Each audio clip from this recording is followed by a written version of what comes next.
వీక్షకులందరికీ నమస్కారం. ప్రశ్నలు సమాధానాలు అనేటువంటి కార్యక్రమానికి స్వాగతం. గతంలో ఈ ప్రశ్నలు సమాధానాలు అనేటువంటి కార్యక్రమం ద్వారా మీకు ఉండేటువంటి సందేహాలకి మేము సమాధానం చెప్పడం జరిగింది. ఇప్పటి నుండి కూడా ఆ కార్యక్రమం కొనసాగుతూ ఉంటుంది. మీకు ఉండేటువంటి సందేహాలని కామెంట్ రూపంలో తెలియజేస్తూ ఉండండి. ఖచ్చితంగా మేము వాటికి సమాధానం చెప్తాం. అయితే ఈ ఎపిసోడ్లో చాలామంది అడిగినటువంటి ప్రశ్న శకున శాస్త్రం గురించి చెప్పమని. అసలు మనం బయటికి వెళ్ళేటప్పుడు శకునం చూసుకుంటాం కదా, అందులో ఉన్నటువంటి శాస్త్రీయత ఏమిటి, అసలు ఇదంతా సైంటిఫిక్ కాదు కదా, ఇప్పుడున్నటువంటి ఈ 21st సెంచరీలో ఇలాంటి శకునాలు లేకపోతే ఇంకోటి నమ్ముతామా, అసలు దీని వెనకాల ఉండేటువంటి ఆంతర్యం ఏమిటి, శాస్త్రీయత ఏమైనా దాగి ఉందా, ఇవన్నీ కూడా వివరించమని చెప్పి అడగడం జరిగింది.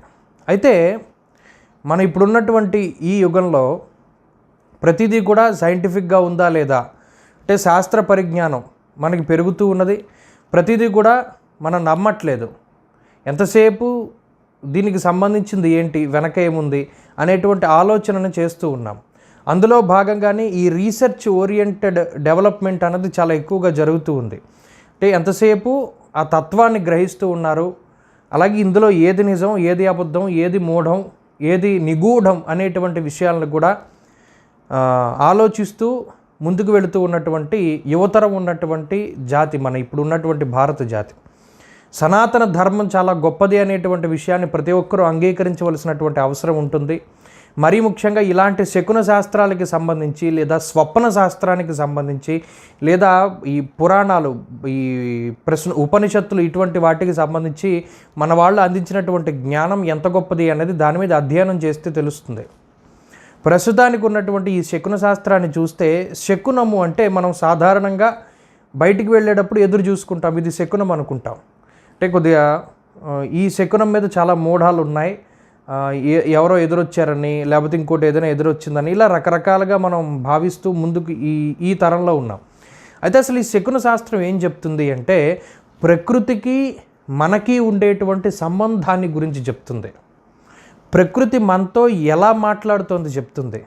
ప్రకృతి మనకి ఏమని సూచనలు ఇస్తోంది, హెచ్చరిస్తోందా, ప్రేమిస్తోందా, లేదా మనతో ఏదైనా అందంగా మాట్లాడుతోందా, ఇత్యాది విషయాలని మనం ప్రకృతితోటి మమేకమైతేనే తెలుస్తుంది.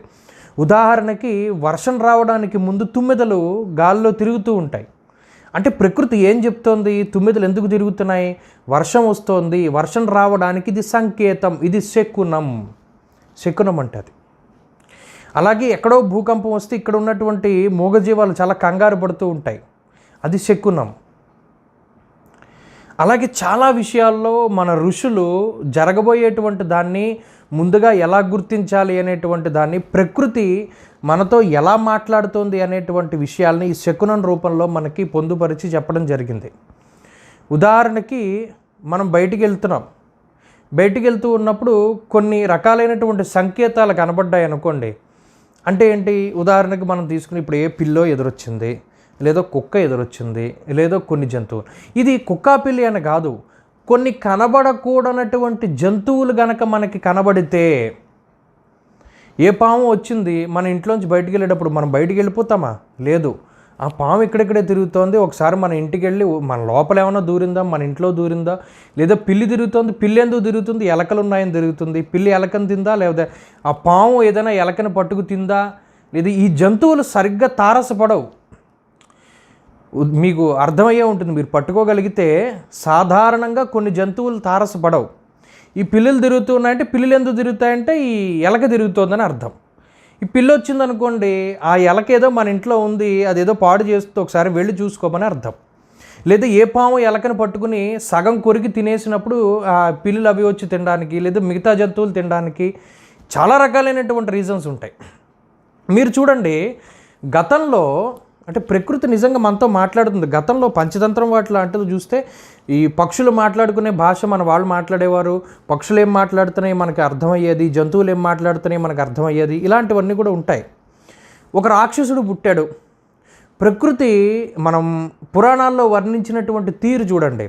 ఆ ఫలానా రాక్షసుడు పుట్టినప్పుడు నల్లటి మేఘాలు, రక్తం లాంటి వర్షము, నక్కలు ఓళ్ళు వేయడము, నోట్లోంచి విషపు జ్వాలలు కక్కుతూ ఉండడము, అంతా దుర్గంధభూయిష్టం అయిపోతూ ఉండడము, ఇలా భయంకరంగా వర్ణిస్తారు. అదే మహానుభావులు పుట్టినప్పుడు నిర్మలమైనటువంటి వాతావరణం ఉంది, గాలంతా కూడా సుగంధభరితంగా ఉంది, చక్కని రమ్యమైనటువంటి వాతావరణం ఉంది, ప్రశాంతంగా ఉంది, వేణుగానాలు ఇవన్నీ కూడా వినిపిస్తూ ఉన్నాయి, ఆవులు అరుస్తున్నాయి, లేదా ఇలా ఎక్కువ పాజిటివ్గా చెప్తూ ఉంటారు. ఇది ఏంటంటే ఇవన్నీ కూడా శకునమే. శకునం అంటే ఏంటి? ప్రకృతి మనతో ఏం మాట్లాడుతోందో మనం తెలుసుకోవడం. ఉదాహరణకి ఎవడైనా ఎదురుగుండా వచ్చి తుమ్మినప్పుడు వెళ్ళకూడదురా బాబు, ఇంటికి వెళ్ళిపోయి కాళ్ళు కడుక్కుని వెళ్ళాలి, మొహం కాళ్ళు చేతులు కడుక్కుని వెళ్ళాలి అనేవారు. మనం గతంలో కరోనా వచ్చింది, తుమ్మినప్పుడు ఏం చేసాం? మనం ఒంటి నిండా శానిటైజర్ కొట్టుకున్నాం. మన వాళ్ళు ఏం చెప్పారు? ముందు తుమ్ము మంచిది కాదు, వెనక తుమ్ము మంచిదిరా అని చెప్పారు. చూడండి, వెనక తుమ్ము మంచిదంటే వెనకాల ఎవడని తుమ్ముకుంటే అది సూక్ష్మక్రిములు ఏం మన దగ్గరికి రావు. మనం బయలుదేరి వెళుతున్నాం, ముందు తుమ్మాడు, తుమ్మినప్పుడు వెనక్కి వచ్చేయాలంటారు. ఎందుకు?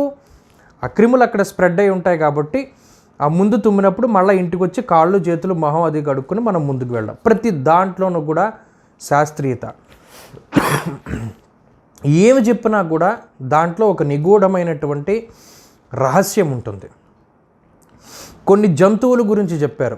ఈ జంతువులు కనబడినప్పుడు మనం ముందుకు వెళ్ళకూడదు అంటే, మన ఇంటి నుండి బయటికి వెళ్తున్నప్పుడు ఒక జంతువు వచ్చి మనకి అడ్డంగా వెళ్ళింది అంటే అది ఎక్కడికి వెళుతోంది గమనించాలి కదా. ఇంట్లో ఉండేది మనం మనుషులమే, మిగతా వాళ్ళు ఏం ఈ రకమైనటువంటి ఆలోచన ఎప్పుడైతే మనం చేస్తామో ఏది కూడా మనకి మూఢంగా కనబడదు.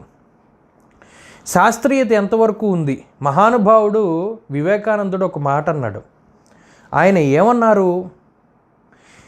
సైన్స్ ఎంత గొప్పగా డెవలప్ అయితే సనాతన ధర్మం తాలూకు మూలాలు ఆ వేళ్ళు ఎంత లోపలకు ఉన్నాయన్నది ప్రతి ఒక్కడికి తెలుస్తుంది అన్నారు ఆయన. ఇప్పుడు జరిగేది అదే. ఇప్పుడు మనం ఒక్కొక్క శాస్త్రాన్ని తవ్వితీస్తున్నాం. ఇప్పుడు శకున శాస్త్రం, ఇప్పుడు నేను చెప్పినటువంటి రీతిగా ఆలోచన చేయండి. కొన్ని జంతువులు కనిపించినప్పుడు వెళ్ళొద్దన్నారు, ఆకాశంలో కొన్ని చిహ్నాలు కనిపించినప్పుడు, ఇప్పటికీ ధర్మానుష్ఠాన చంద్రిక లేకపోతే మిగతా గ్రంథాల్లో కొన్ని మాటలు రాసి ఉంటాయి. ప్రచండమైనటువంటి గాలులు వీస్తూ ఉన్నప్పుడు లేదా కొన్ని జంతువుల తాలూకు అరుపులు వినిపిస్తూ ఉన్నప్పుడు మనం ప్రయాణం చేయకూడదు అని అందులో రాసి ఉంటుంది. ఇది ప్రకృతి మనతో ఏం చెప్తోంది అన్న విషయాలను అందులో చాలా గొప్పగా చెప్పారు.